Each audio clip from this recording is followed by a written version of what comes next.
Okay, today on the uploading of this video, it's the 1 year anniversary of Like a Dragon Infinite Wealth.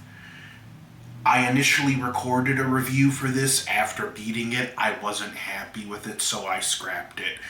I'm doing a 1 year later review, and it's certainly kind of a hard review to do because this series has developed such a personal meaning to me.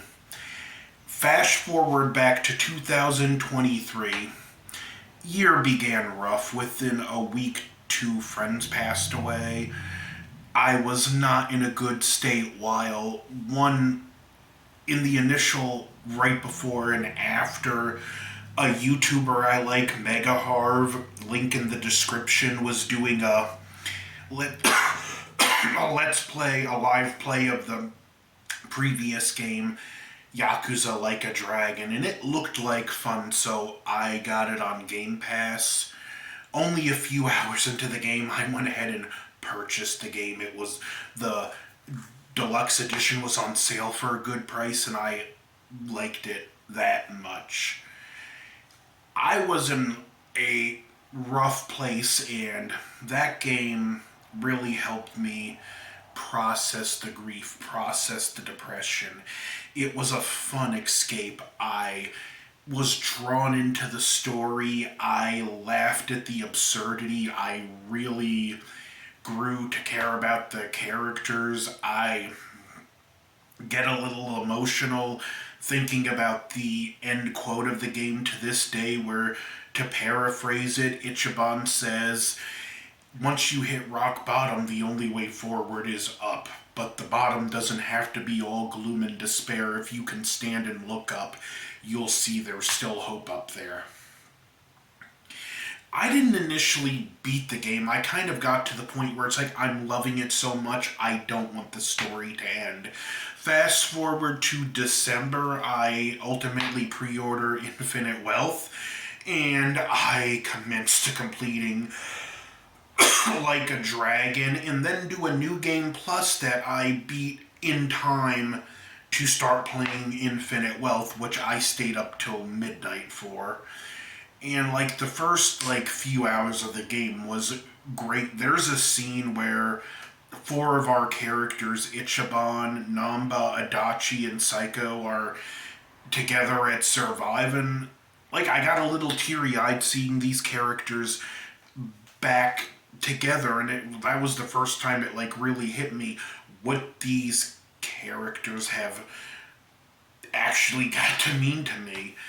Even the beginning of the game, Ichiban is working at a place established in the previous one, Hello Work, and his whole purpose of being there is to help former Yakuza who were left out in the cold by the Great Disillusion find actual honest employment. He gets into a fight with one of them whose money gets blown into this disgusting, nasty river, and Ichiban just jumps in the river to help him and get the money back. And even tells him, look, if you come back tomorrow and you're honest about wanting to straighten up, I'll help you.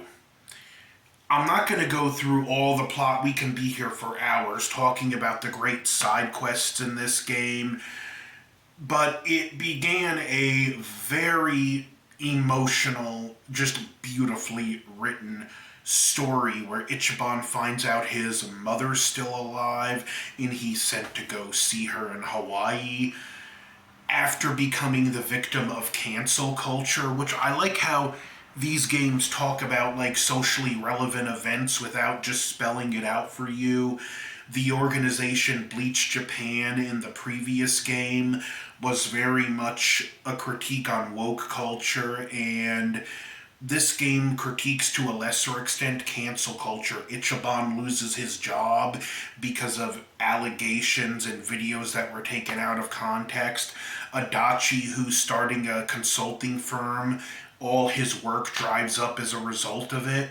And all they're trying to do is help people, but, cancel culture, the court of public opinion, you're guilty until proven guilty. Ichiban gets to Japan, helps this guy in a wheelchair out, and we quickly find out that every criminal in the city, in the state, is looking for his mother, but we don't know why. He gets robbed at gunpoint and has the address of his mother taken by a cab driver who he later goes on to be friends with. He gets drugged by a woman and left naked on a beach. Again, someone he becomes friends with. And it's one of the things I love about this character is that, like, he does have a superpower, and it's to take and turn enemies or people that were initially hostile against him into friends and allies. Like in the previous game, Jungi Han, who's one of the most loyal friends Ichiban has, tried to kill him in the previous game, and Zhao, who was very hostile towards them and joins up with them, becomes another close friend. Ichiban just has a inspiring capacity for forgiveness. He quickly meets Kazuma Kiryu, who we find out has cancer, and it goes on a very great story that splits into a dual protagonist story that are telling two sides of the same story, where the plot to this one is so big they really needed to split things up. Kiryu has cancer, and after a health scare is taken to Japan. He was initially abducted by a Yakuza in Hawaii called Yamai, who is just one of the in a phenomenal character. At first, like, I'm gonna hate this guy. He goes from the guy you think you're gonna hate to the guy you love to hate to the guy you're like, you know what, Yamai's pretty awesome. I'm not gonna go into too many details, even though this is a spoiler discussion. I'm not gonna go into too many details about what happens with him, because you have to experience that for yourself and what happens. The side quests are great. One that really stands out to me is this side quest where this man is trying to grant his dying wife's last wish of seeing snow, but they're in Hawaii. Well, during the course of this mission, you encounter a familiar face from the previous game and from Yakuza Kiwami 2, Gondawara, the man-baby patriarch, and together they come together and come up with a solution to solve this man's problem. And it encapsulates this series in what it's all about in a whole. The heart, the humor, how serious it is, why this man's saying his goodbyes to his dying wife. We see snow falling, and it's just this beautifully touching scene. Then we cut to what's going on the roof of this building, and you just have to see it. It's just extremely absurd and hilarious, but somehow these things work together for this scene where the somber and more serious stuff isn't subtracted by what's going on the roof, and likewise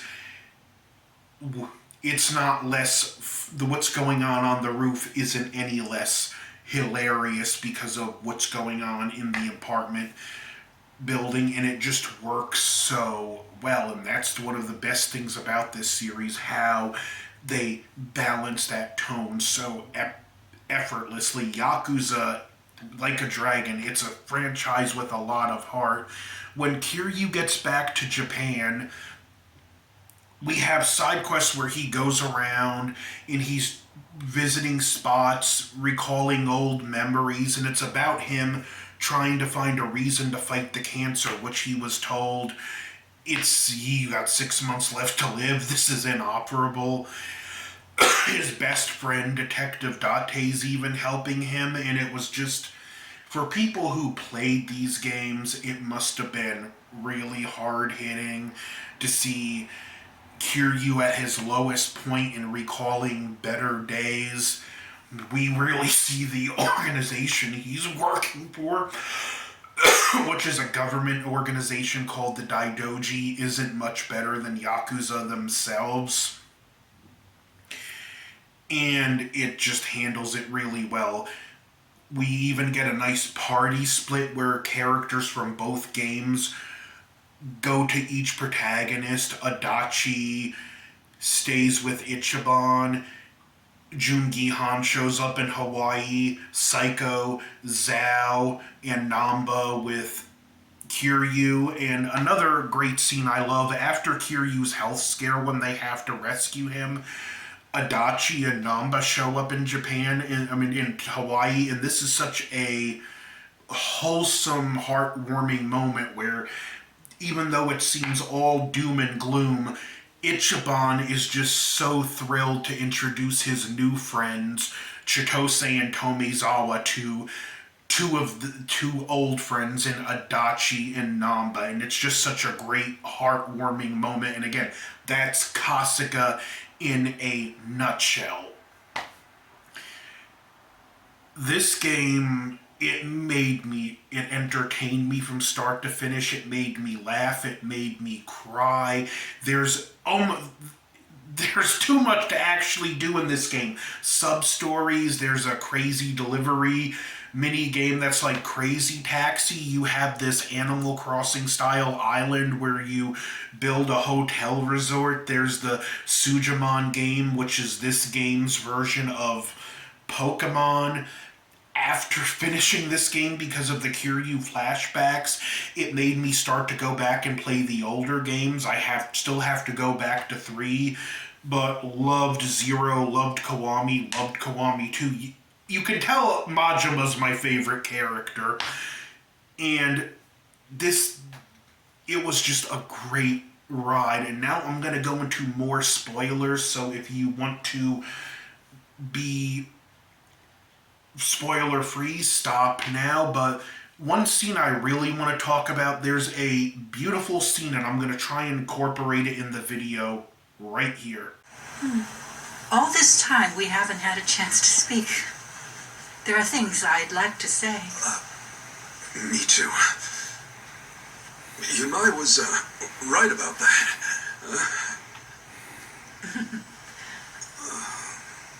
Sawashiro-san wrote me letters. I actually know quite a bit about you. Shangri-La's manager took you in as a baby.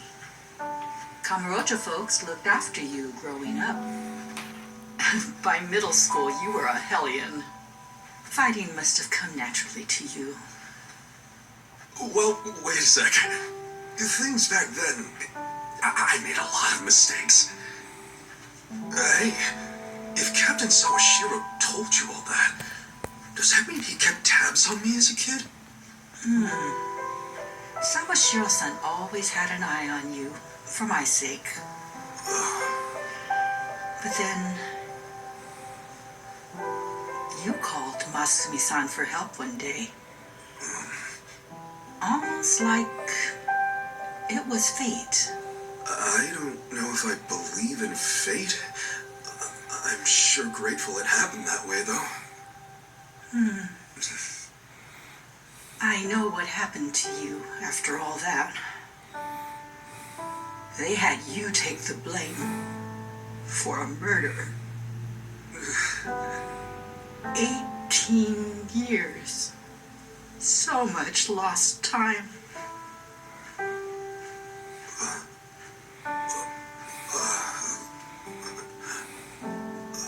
Kane-san. The skin's gone tough.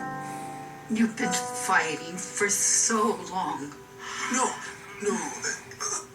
it's not how you think. Forgive me. I left you and Masumi-san alone. I was scared and ran away. I'm sorry. With all my heart, I'm sorry.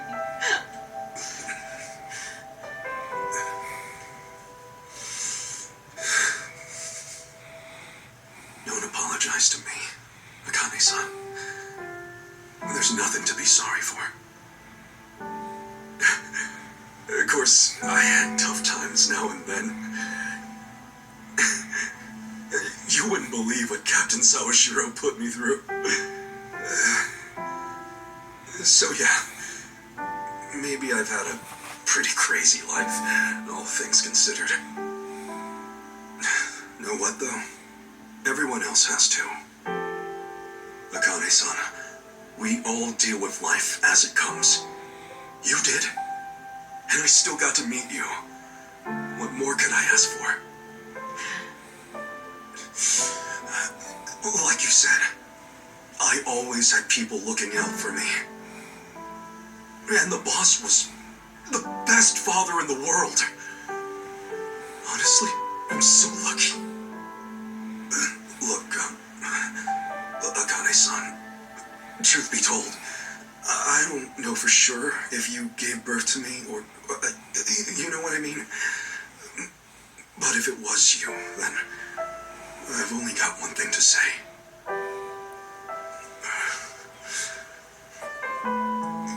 You gave me my life. I'm very grateful.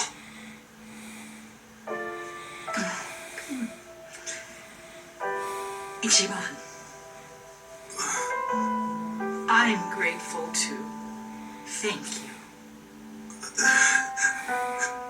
How strange. What?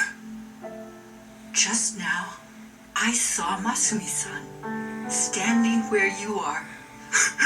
Oh, come on. You know that's the best compliment I can imagine, right? Hey, that's right. I remember now. Here, Akane-san. I came here to give you this. The boss's, Masumi Arakawa's remains. I'd like you to have them.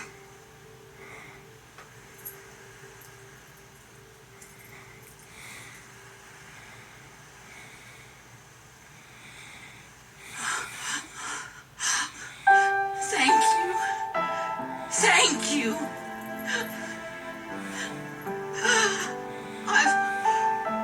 I've missed you, Masumi-san.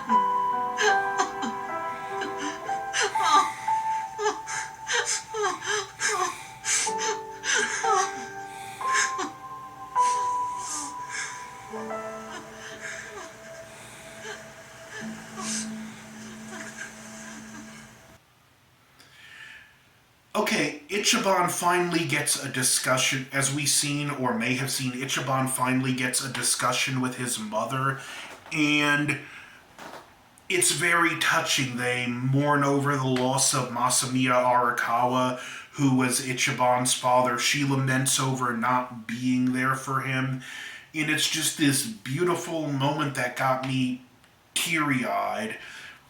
Throughout the game, we even have a character that Ichiban thinks is a friend called Eiji who betrays him. He's blackmailing Chitose, who was behind the public relations smear that got Ichiban fired and cost Adachi his job.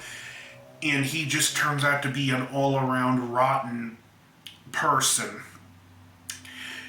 After the game's wrapped up and we deal with what's going on in Hawaii, which has to do with a cult called Polycana and their sage Bryce, and what's going on in Japan with the new leader of the Seiryu clan turning it into Bleach Japan and sending the Yakuza to Hawaii to store nuclear waste until they die. We have a battle for the present and future of the former Yakuza, where Ichiban fights for their future and Kiryu fights for their past.